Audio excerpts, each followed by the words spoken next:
এটা হচ্ছে যে ক্যামেরা কানেক্টর। তো এখানে পানিতে পড়ার পরে এখানে অনেক প্রবলেম হয়ে গেছিল, যার কারণে মোবাইলের টাচ কাজ করতেছিল না।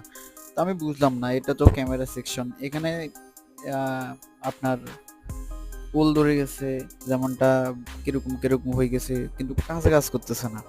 তো আমি মোবাইলটা খোলার পরে দেখতেছি যে এখানে সমস্যা, আর কোনো সমস্যা নেই। তারপর আমি ভালো করে ওয়াশ করে দিলাম।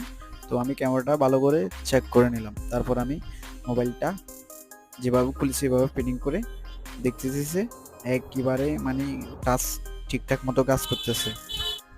তো বন্ধুরা, এরকম ভিডিও পেতে হলে অবশ্যই চ্যানেলটি সাবস্ক্রাইব করে দেবেন।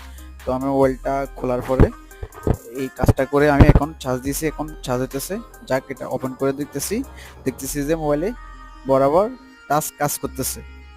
তো বন্ধুরা, মোবাইলে অনেক সময় পানিতে পড়লে এরকম হয়, আপনার টাচ কাজ করে না। তো এগুলো চেক করতে হয় ভালোভাবে।